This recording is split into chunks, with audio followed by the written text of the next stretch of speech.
How are you doing, YouTube? It's your friendly gamer, SmartEntity here. Welcome to my Specialized build episode 17 featuring Hydroid and Pilfering Swarm. So a quick look at the build. We're going to have all three of the power strength mods on there. Energy Siphon for better energy. Not that important, but always helps. The reason we're going to have all three of the power strength mods on there is because power strength benefits Pilfering Swarm. And the way Pilfering Swarm works is for every enemy killed by Hydroid's power number 4 Tentacle Swarm, you get another roll at the drop table. So if we think about we kill an enemy, we get a roll. Pilfering Swarm give us a second roll. All three of the power strength mods max give us another 184% power strength. So that's 3.84 times roll at the drop table for every enemy killed by Tentacle Swarm. In addition, we're going to have Fleeting Expertise and Streamline, all maxed for power efficiency, Stretch for power range. I'm going to chuck Prime Flow in there for a bit of energy reserve bank, just so we can cast Pilfering Swarm as often as we like, because Hydroid doesn't really have a large energy bank at base, and with Blind Rage we definitely do need a large bank to cast at will, basically. Now there is a hidden benefit with Max Transient Fortitude and Fleeting Expertise. So the way that Tentacle Swarm works is when you cast, you do 300 base damage. You have a duration of 20 seconds, and during this 20 seconds, the tentacle deal damage, and the base damage of that is 200. And the benefit of having a max fleeting and max transient is we're going to decrease that duration from 20 to 2.4 seconds. So what that means is we're going to use more, or we're going to cast Pilfering Swarm or Tentacle Swarm more, i.e. we're going to take advantage of the initial 300 base damage more, versus using the 200 duration damage. And the second advantage, which is really the main advantage, is because we can relocate Tentacle Swarm. So unlike something like Absorb or Mises Peacemaker, we cannot stop Tentacle Swarm once it's cast. So we have to wait until its power is finished, right? And we can't relocate that area of effect, so it's not radial. So by having a short duration, we can relocate Tentacle Swarm by recasting it every 2.4 seconds. We can recast it to where there are enemy swarms, where there are enemy clusters, i.e. dealing more damage to enemies and killing them, and obviously getting the drops for it.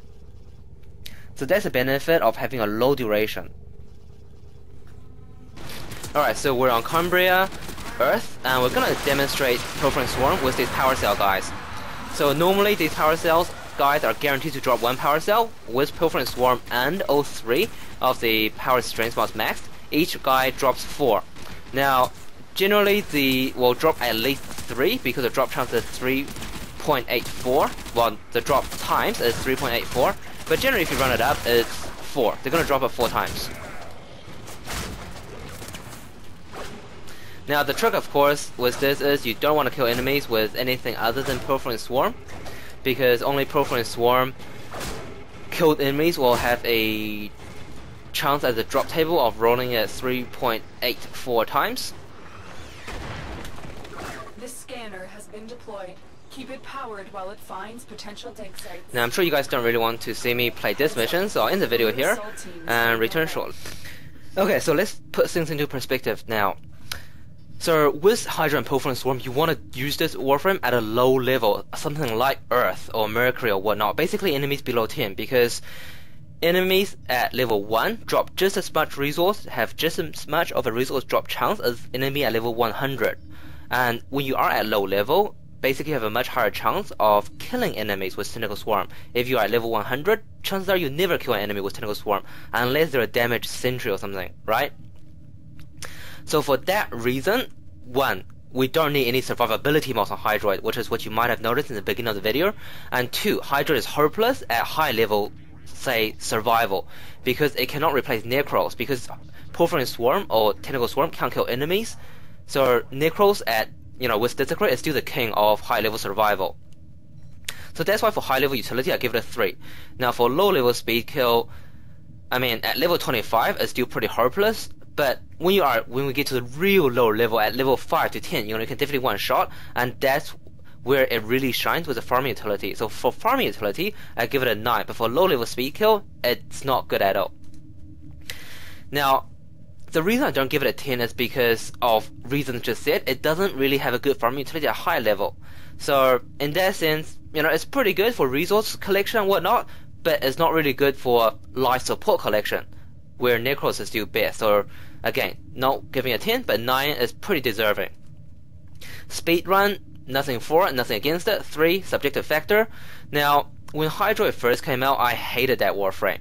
Generally, the game of Warframe is so easy that any Warframe with a full mod loadout is extremely strong against enemies for everyday gameplay.